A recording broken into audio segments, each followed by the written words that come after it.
English में जिस letter को हम आई बोलते हैं उसे फ्रेंच में बोला जाता है ई। बिल्कुल सही सुना आपने। इंग्लिश अल्फ़ाबेट में जिस लेटर को हम आई बोलते हैं उसे फ्रेंच में ई बोला जाता है। और इंग्लिश में हम जिसे ई बोलते हैं उसे फ्रेंच में क्या बोला जाता है, ये जानने के लिए आपको मेरा लास्ट टू लास्ट वाला वीडियो देखना होगा, जिसमें मैंने ए से लेके एफ तक बताया हुआ है कि उनको फ्रेंच में कैसे बोला जाता है। तो इंग्लिश में जिस लेटर को हम आई बोलते हैं उसे फ्रेंच में बोला जाता है ई। तो आइए अब नेक्स्ट लेटर देखते हैं।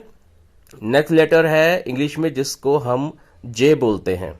इंग्लिश में जिसको हम जे बोलते हैं उसे फ्रेंच में बोला जाता है जी। जी, बिल्कुल सही।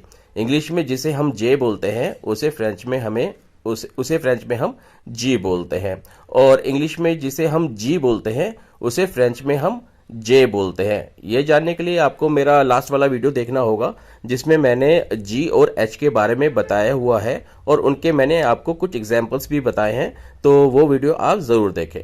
तो इंग्लिश में जिसे हम जे बोलते हैं उसे फ्रेंच में बोला जाता है जी। तो आइए अब नेक्स्ट लेटर देखते हैं। नेक्स्ट लेटर इंग्लिश का है के। इसे फ्रेंच में बोला जाता है क।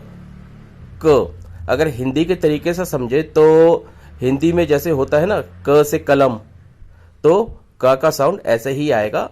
तो इंग्लिश के को हम फ्रेंच में क बोलते हैं। तो आइए अब नेक्स्ट लेटर देखते हैं। नेक्स्ट लेटर है इंग्लिश का एल। इसे फ्रेंच में हम एल ही बोलते हैं। इसमें कोई चेंज नहीं है। इंग्लिश के एल को हम फ्रेंच में भी हम एल ही बोलते हैं। तो आइए अब नेक्स्ट लेटर देखते हैं। नेक्स्ट लेटर इंग्लिश का है एम।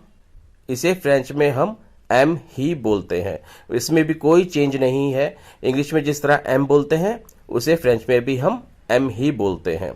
तो आइए अब नेक्स्ट लेटर देखते हैं। अगला लेटर है एन।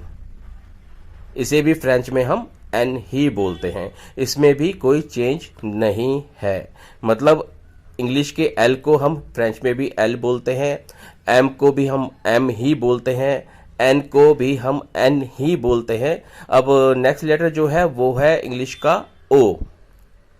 इसे फ्रेंच में भी हम ओ ही बोलते हैं।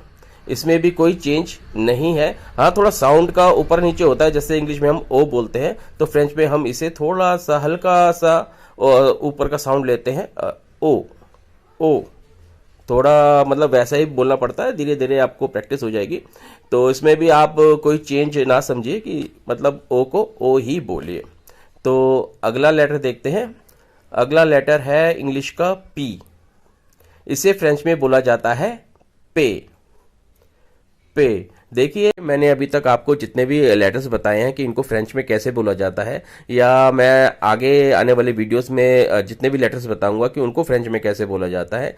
देखिए, इन लेटर्स का यूज़ हम तब करते हैं जब हमें किसी वर्ड की स्पेलिंग बतानी हो, या आपका कोई नाम है, आपको अपना नाम फ्रेंच में, जैसे कि आपने अपना नाम किसी को फ्रेंच में बताया और अगर वो पूछता है कि आपके नाम की स्पेलिंग क्या है, तब आपको ठीक ऐसे ही लेटर्स बताने हैं जैसे मैं आपको बता रहा हूं। जैसे कि ए को आ, बी को बे, सी को से। तो इसी तरह जो भी मैंने अभी तक आपको लेटर्स बताए हैं, आपको वो लेटर्स ऐसे ही बोलने पड़ेंगे स्पेलिंग बताते वक्त।